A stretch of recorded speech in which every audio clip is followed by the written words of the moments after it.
Hey, what is up, YouTube boxing family? It is K right here. I'm back with another good video for y'all today. I wanted to make this quick little video before I get up out of here, and then I cook back up. Talking more stuff later.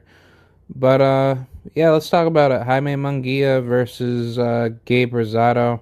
Um, I like this fight a lot. I think Jaime Munguia, he's in for a very tough task. And I think what Gabe Rosado presents to him, as far as styles go, I think Rosado can definitely knock out Jaime Munguia. So I'm going to just give my prediction on this fight, break it down, and how I look at the fight itself. The undercard is not that bad. They got one good fight that I'm looking forward to see, and that's the beautiful Mexican Queens. That is Areli Muncino, or Musino, right? And she's going to face Jackie Calvo. She's a 14-6-2 fighter at the flyweight division at 112.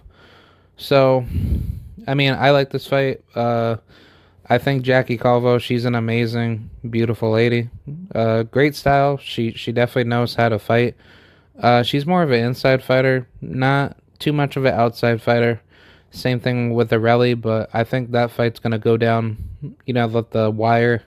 And I think either one of these ladies are gonna get stopped, just simply because like Areli, she's not there to like leave it to the judges. She's there to like leave it in the ring, and whatever happens happens. And I like that out of her because she's such a very good fighter, and she's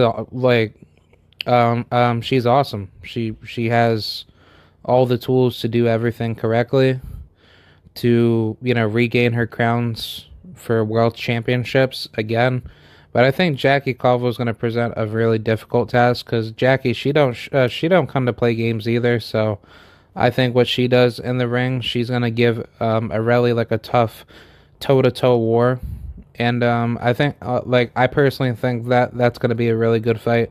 Some other good fights is Diego De La Hoya. I believe he's a relative to Oscar De La Hoya, but he's gonna be fighting Jose Gonzalez. Pretty tough, rugged guy. He's 23-9-1 coming out of Mexico, so I can't wait for that fight. That's gonna be a damn good fight. And then we got Mr. William Zepeda, who's gonna be fighting John Vincent Moralde, which I've heard some good things about him. He's a damn good fighter himself, but I know he got stopped by like the same guy that defeated who was it? He got stopped by Mr. Jose Enriquez Durantes Vivas, who then got his ass beat up, and he got a robbery decision over Louis Coria. So yeah, that pretty much speaks a lot of volume because as much as I don't give two craps about the triangle theory, I think this guy's going to present some difficulty in style matchup to make this fight very competitive, and it's definitely going to end up being a fight where somebody's going to get stopped. And I think the problems that William Zepeda poses to a lot of fighters is that his pressure, gets to you late game, and he has a really great gas tank as far as his endurance goes. And I think it's gonna be a really good fight. I think Zepeda is gonna pull it out simply because he is coming in as the stronger, bigger guy. But then again, we've always seen that argument, fall down pretty fast, where guys like Deontay Wilder, he be stopping guys that are 10 times bigger than him, and he ends up doing extremely well. So I think for this fight, it's going to be a very tough, difficult fight for both guys, but I think Zepeda has the slight edge over this guy. I haven't seen too much out of this John Vincent Moralde guy. I don't know how active he has been, but I would definitely see something out of him come fight night, and I think that's going to determine if I'm going to respect him or not. But I think William Zepeda, just like the way he's been improving and developing, like I purely believe like if he gets a good victory over this guy, he's gonna be on his way to lightweight contention because I think the lightweight division is just it's on fire. And knowing that Devin Haney and Teofimo Lopez are just not coming to terms as far as Tio not wanting to fight Devin, but as of recently, Teofimo shook hands with Eddie Hearns, stating that he'll fight Devin after he gets through Kambosos, which I find that hard to believe, because Kambosos he ain't no easy pick'ems. But I think this is gonna be a huge game breaker, even if he does beat Kambosos, because what if Teofimo just makes that excuse to say, well, I ain't gonna fight Devin Haney, blah blah blah, and he's just gonna make up like all the stupid bullshit arguments to say that Devin Haney's irrelevant. He's not gonna do this, this, and that. And I think Devin, like, if he really wants to, he could stay at 135 and just go up and down between 135 and 140.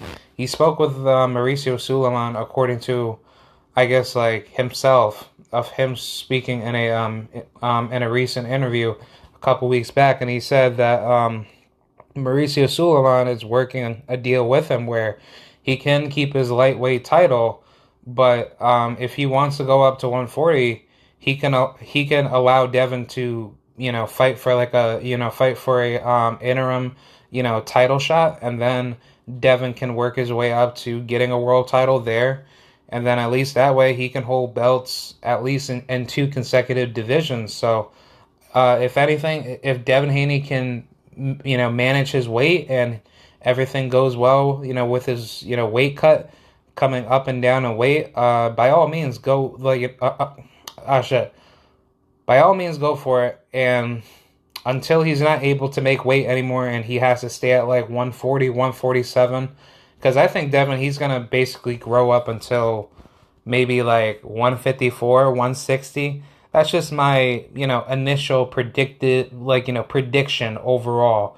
Because I think guys like Jerome Boots Ennis, he's gonna he's gonna cap at like 160, 168. So, whatever the future may hold for Devin Haney and Shakur Stevenson and Teofimo Lopez, that's gonna really, really set the tone for the lightweight division. So, I think Williams Zepeda is definitely up next for getting a world title, but the problem is just how is he going to fare against those top lightweight contenders like I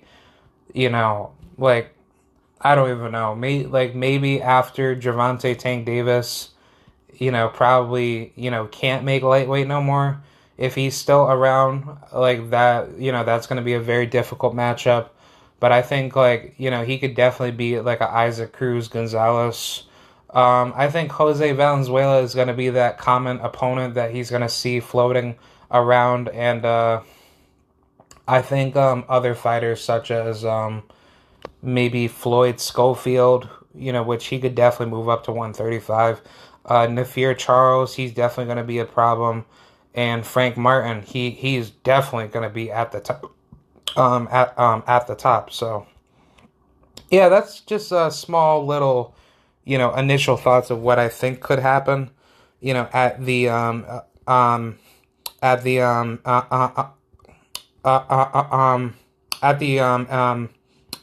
of the day. Sorry to stutter because I have some minor disabilities, but I purely believe coming out of this card itself is that it's going to be a very, very difficult I think very, very difficult matchups being put on this card. And I like how Golden Boy and Eddie Hearn are definitely formulating good matchups, so I would hope that does continue in the near future, and things can keep coming down and getting better. But let's talk about the main event, because that's what you guys are here for. Gabe Rosado versus Jaime Munguia. I'm picking Gabe Rosado, not just because I'm Puerto Rican. Well, part of it can be, but, simply because I truly believe Gabe Rosado's veteran IQ and his skill set is, levels above Jaime. But how I see this fight going down is that somebody's going to get stopped, and go to sleep. I think Jaime Munguia is way too vulnerable. I think, that the way he fights very, very conventional. Doesn't like to, use a lot of defense in his punches. And I think Gabe, he's going to abuse that out of Jaime. And that's going to be a very difficult fight for Jaime more than it is for Gabe. And I think as far as Gabriel's defense, if he, oh shit, I'm sorry.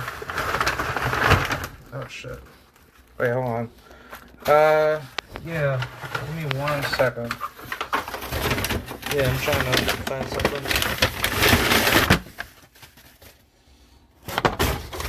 Hold on. Alright, I'm back.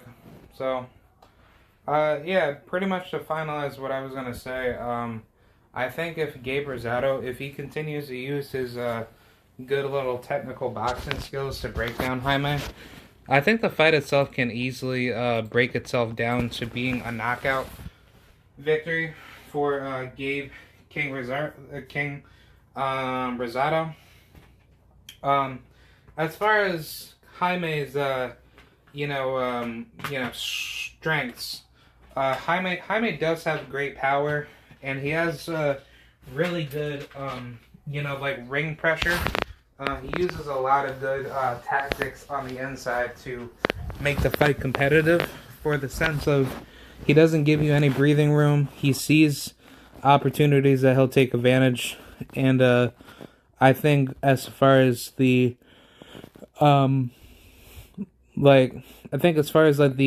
fight itself going down, I think it's definitely going to end like a Juan Manuel Marquez versus Manny Pacquiao type of fight, simply because I look at Jaime fighting a little bit similar to Pacquiao, where he goes in, tries to take a lot of punches, and he throws back a lot of them. But what Gabe is going to do, he's going to time Jaime coming in, and then when he sees Jaime at the right spot to break him down with good shots, I think that's when he's going to start, breaking Jaime down, and then he's going to end up stopping him. So, as far as this fight going down, I would definitely predict this fight being a 10th round stoppage, or just a knockout victory, just simply because of, I guess, of the style that Dave had generated, with Freddie Roach, or Gabe generating his style from Freddie Roach, and I think the fight itself is definitely going to be a very difficult fight to go through. But as far as what Gabe needs to do, he just needs to keep his jab active. He needs to keep Jaime away from him when he sees opportunities where Jaime is going to try to take advantage of him and try to, duck in, where Jaime, he likes to duck in a lot with his inside punches. So I think what Gabe needs to do, he needs to offset that with a jab, or just push Jaime back when Jaime is trying to come in, but push out, with his shoulder, because at least that way he's able to hit Jaime with some really mean shots, and then he could just launch some mean uppercuts to Jaime, which I do see Jaime getting stopped, with a brutal uppercut, or just a straight right jab, because Jaime, he's very vulnerable to getting hit by straight rights, but I kind of feel like he leaves his chin wide open to get clipped. So if he does what I think he's going to do, where he's going to make the fight competitive enough where he's leaving his chin to get, clipped and knocked out, I think that's where Gabe is going to take him out, because Gabriel Rosado is a very difficult fighter to fight, especially on the inside, because Gabe, he's not, obviously coming in there to, play your fight. He's coming in there to do what he has to do to get the victory. So I think what Gabe's going to do in this fight is that he's going to make this fight absolutely competitive, and he's going to try to do the things that he needs to do in order to, be successful.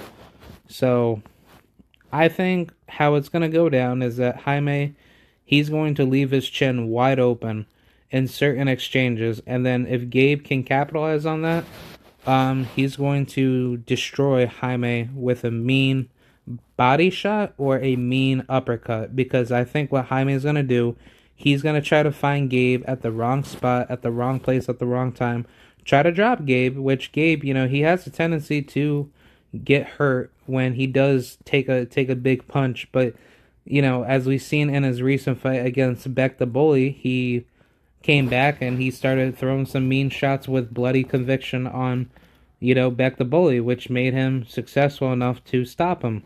So I think that's what's going to happen in this fight, where Jaime, he's going to look very vulnerable to Gabe, and then Gabe, he's going to utilize his tools against Jaime to break him down late game, and then it's going to turn into a very difficult fight at the very end, where he's going to win, the late game pressure, where he could definitely stop Jaime with the body shot, or just with like a mean ass uppercut.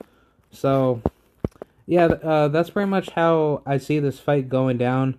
It's definitely going to be a battle of, who's going to outgun who on the inside, and I think Gabe is going to outgun Jaime. So that's how I see that fight going down. So yeah, that's pretty much my prediction. So let me know what you guys think, and I'll see you guys later up inside the next video. Alright, thank you. Goodbye.